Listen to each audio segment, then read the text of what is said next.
यारे किशोर के बच्चे, तुझे क्या लगा तू मेरी बुराई करेगा और मुझे पता भी नहीं चलेगा? तेरी इतनी हिम्मत! क्या हुआ बिहारी लाल? मैंने तुम्हारे बारे में कौन सी बुराई कर दी? किससे बुराई की? तुम्हें ये सब किसने कहा? मुझे भी बताओ ताकि मुझे भी पता चले कि मैंने तुम्हारे बारे में आखिर क्या कहा है।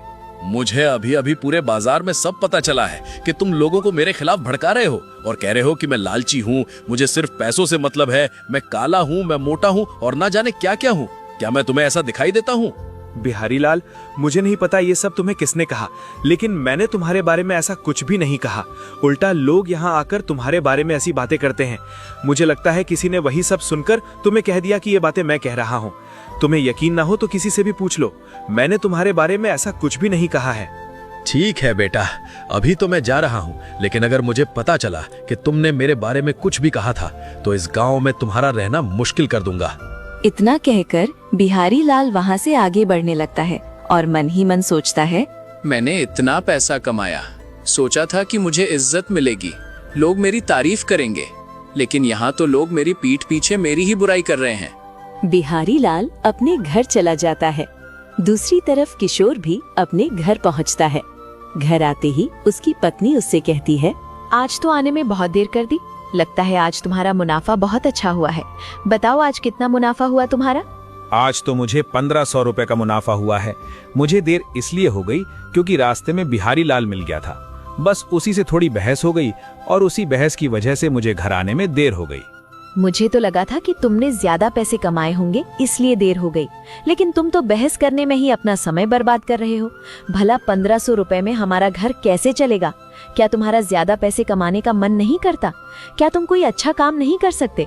जब तुमने मुझसे शादी की थी तब तो बड़े बड़े वादे किए थे, कहाँ गए तुम्हारे सारे वादे? मैं वही सारे वादे पूरे करने के लिए तो रात दिन मेहनत कर रहा हूँ। तुम चिंता मत करो, धीरे धीरे मेरा ठेला और बड़ा होगा, फिर एक दिन मैं अपना ढाबा भी खोलूंगा। बस तुम थोड़ा इंतजार करो। हाँ, बस यही सब बातें कहकर तो तुमने मुझे अब तक अपने पास रोके रखा है। इंतजार करो, इंतजार करो, आखिर कब तक इंतजार करूं? पता नहीं मेरी किस्मत में ये गरीबी कहाँ से आ गई। इतना कहकर किशोर की पत्नी गुस्से में अंदर चली जाती है। किशोर भी मन महसूस कर वहीं खड़ा रह जाता है और कुछ नहीं कहता। अगले दिन सुबह सुबह बिहारी लाल अपना ढाबा खोलने जा रहा होता है। तभी सामने से किशोर की पत्नी बाजार जा रही होती है। वो बिहारी लाल को देखकर कहती है, अरे तुम तो बिहारी लाल हो ना? सुना है तुम बहुत ही अमीर हो। कल मेरे पति तुम्हारे बारे में ही बात कर रहे थे, वे भी तुम्हारी बहुत तारीफ कर रहे थे। तुम्हारे पति ने मेरी तारीफ की? कौन है तुम्हारा पति? क्या नाम है उसका? मेरे पति का नाम किशोर है। वे एक ठेला लगाते हैं जहाँ चिकन चावल बेचते हैं। उनका भी सपना तुम्हारी तरह एक बड़ा सा ढाबा खोलने का है और तुम्हारी तरह खूब पैसे कमाने का है, लेकिन मेरी फूटी किस्मत, वे अभी तक गरीब के गरीब ही रह गए।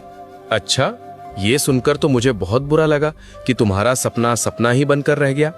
अगर मेरी भी कोई पत्नी होती तो आज मैं उसे सोने का महल ही तोहफे में दे देता। मेरे पास पैसों की कोई कमी नहीं है। हाँ, मुझे पता है, तुम्हारे पास तो बहुत पैसा है।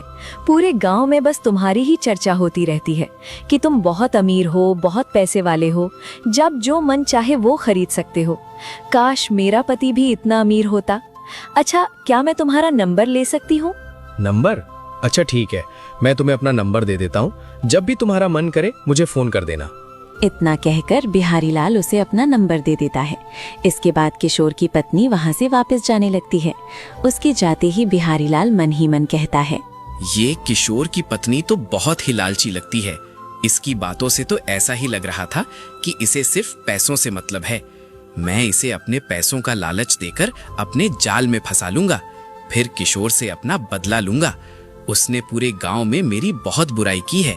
किशोर बेटा, अब तू गया। शाम हो जाती है। किशोर रोज की तरह चिकन दाना बेचकर घर लौट आता है। तब उसे अपनी पत्नी दिखाई नहीं देती तो वो आवाज देता है, अरे गीता, सुनती हो? कहाँ हो? मैं घर आ गया हूँ। आज दिखाई नहीं दे रही हो, कहाँ चली गई तुम? गीता, अरे ओ गीता। किशोर थोड़ी देर इंतजार करता है लेकिन कोई भी बाहर नहीं आता। तब वो घर के अंदर जाने लगता है। अंदर जाते ही वो देखता है कि उसकी पत्नी किसी से फोन पर बात कर रही है।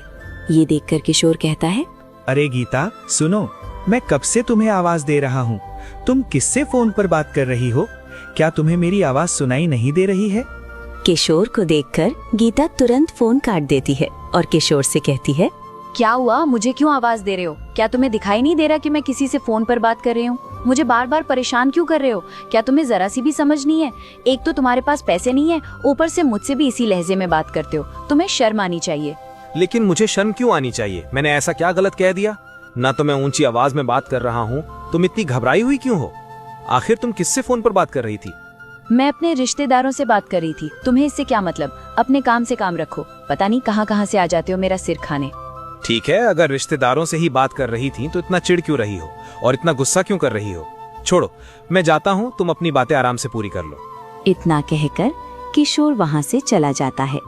रात हो जाती है। किशोर और उसकी पत्नी दोनों सो जाते हैं।